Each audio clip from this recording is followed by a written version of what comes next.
اور پھر اس نے حملہ کرنا چاہا۔ دفعتاً آواز آئی، ٹھہرو راجا۔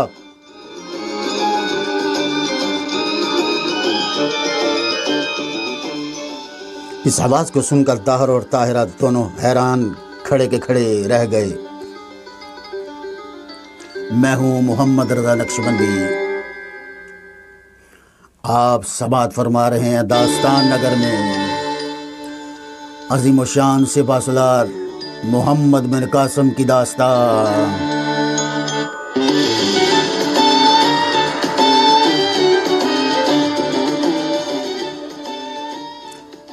جب پنڈت ابھی محمد بن قاسم سے رخصت ہو کر چلا گیا تو وہ آرام کرنے لگا۔ تھوڑی دیر کے بعد عشاء کی نماز پڑھ کر آیا اور غلام کو بھیج کر جعوبہ کو بلایا۔ جعوبہ ایک نوجوان پرجوش مجاہد تھا۔ وہ عروسک نامی منجنیق چلایا کرتا تھا۔ یہ تو آپ جانتے ہیں، کہانی کی ابتدا میں ہم نے آپ کو بتا دیا ہے کہ منجنیق عروسک خلیفہ ولید کی تھی، جو کہ خاص طور پر سندھ کے علاقے میں اس مہم کے لیے بھیجی گئی تھی۔ جب جعوبہ آ گیا اور سلام کر کے بیٹھ گیا، تب محمد بن قاسم نے اسے دریافت کیا، کیا تم نے وہ جھنڈا دیکھا ہے جو دیبل کے منبر پر لہرا رہا ہے؟ جعوبہ نے جواب دیا، جی ہاں جناب دیکھا ہے۔ آپ شاید اس جھنڈے کا ذکر کر رہے ہیں جو تمام قلعے پر لہراتا رہتا ہے۔ محمد بن قاسم بولا، ہاں میں اسی کا ذکر کر رہا ہوں۔ کیا یہ ممکن ہے کہ تم اس جھنڈے کو توڑ کر گرا دو؟ جعوبہ بولا، جناب ممکن ہے، لیکن یہ تو بتائیے کہ جھنڈا توڑنے سے کیا ہوگا؟ محمد بن قاسم کہنے لگا، یہ ہندو بڑے توہم پرست ہیں اور ان کا یہ خیال ہے کہ جب تک یہ جھنڈا قائم رہے گا اس وقت تک کوئی طاقت بھی قلعہ کو فتح نہیں کر سکتی۔ جعوبہ کہنے لگا، خوب، تو اطمینان رکھیے آپ، میں انشاءاللہ آپ کل کا سورج طلوع ہونے دیں، اللہ تعالیٰ کے فضل و کرم سے کل ہی اس جھنڈے کو گرا دیتا ہوں۔ اس پر ابن قاسم نے کہا، بس تو اسی لیے میں نے تم کو بلایا تھا، آج رات میں تم منجنیق کو دیکھ لو، اگر درستگی کی ضرورت ہو تو درست کر لو۔ جعوبہ کہنے لگا، میرے خیال میں منجنیق ٹھیک ہی ہے، لیکن پھر بھی آپ کے کہنے پر ایک نظر ضرور ڈال لیتا ہوں۔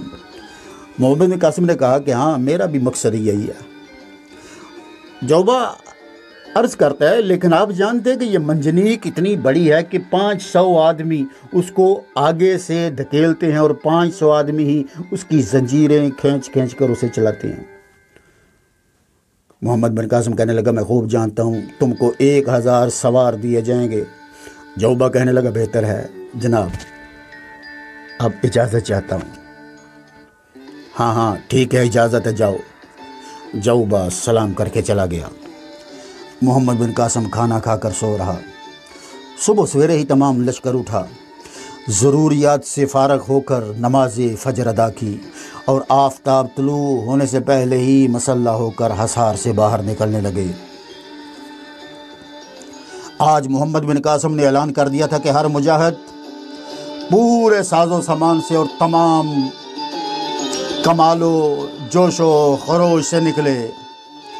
ساز و سامان میں سیڑھیاں، فصیل توڑنے کے اوزار، کمندیں، غرض کے تمام ضروری سامان لے لیا گیا تھا۔